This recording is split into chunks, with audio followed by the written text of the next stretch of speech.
Hi అండి, అందరికీ నమస్కారం. Welcome back to my channel. ఈ వీడియోలో ఇప్పుడే అందిన వార్త అండి. మరి కాసేపట్లో కోర్టు తీర్పు అయితే విడుదల చేయబోతోంది. మరి ఆ వివరాలు ఏంటి వీడియోలో తెలుసుకుందాం. వీడియో ఎక్కడే కానీ స్కిప్ చేయకుండా ఎండ్ వరకు చూడండి. అప్పుడే పూర్తి ఇన్ఫర్మేషన్ అనేది అర్థమవుతుంది. అలాగే వీడియో నచ్చినట్లయితే ఒక లైక్ చేయండి. ఇంకా సబ్స్క్రైబ్ చేసుకున్నట్లయితే మన ఛానల్ని సబ్స్క్రైబ్ చేసుకున్న ద్వారా నేను చేసే ప్రతి ఒక్క వీడియో మీ వరకు రీచ్ అవుతుంది.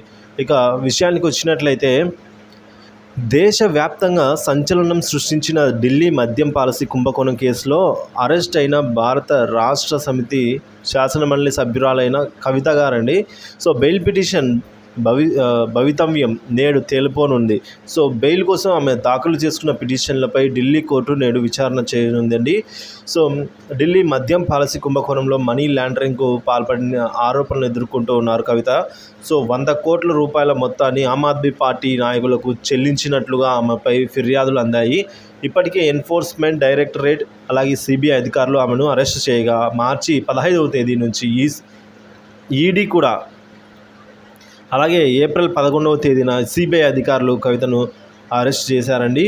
మరి ఈ కేసులో ఆమె జ్యుడిషియల్ కస్టడీలో కొనసాగుతూ ఉన్నారు. ప్రజెంట్ తీహార్ జైల్లో ఉంటూ విచారణను ఎదుర్కొంటున్నారు ఆవిడ. సో బెయిల్ కోసం కవిత పిటిషన్ల ఈ నెల 6వ తేదీన రోస్ అవెన్యూ న్యాయస్థానం విచారణ చేపట్టింది.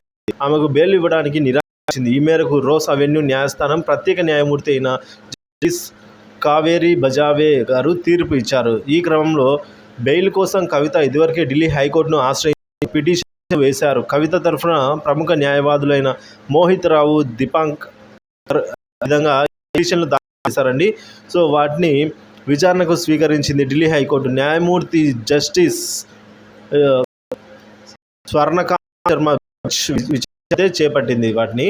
మరి ఈ కేసు లాండరింగ్ కేసులో సెక్షన్ 50 కింద మారిన వ్యక్తి అయితే ఇచ్చిన స్టేట్మెంట్ ఆధారంగా మాత్రమే ఈడీ దర్యాప్తు కొనసాగిస్తుందని, ఆ స్టేట్మెంట్లకు సంబంధించి ఒక్క డాక్యుమెంట్ను కూడా ఇప్పటివరకు అధికారులు సేకరించకపోయారు కవిత తరఫున పిటిషనర్ అయితే పేర్కొన్నారు.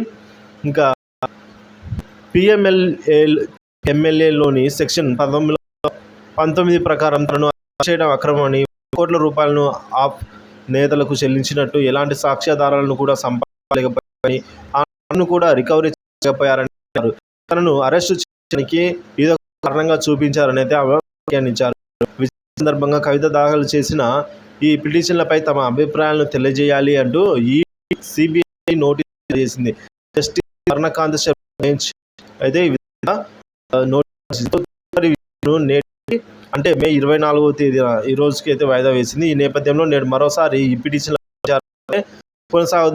సో మొత్తానికి ఎట్టకేలకు మరి కాసేపట్లో సుప్రీంకోర్టు సంచలన తీర్పు అయితే విడుదల చేయనుందండి.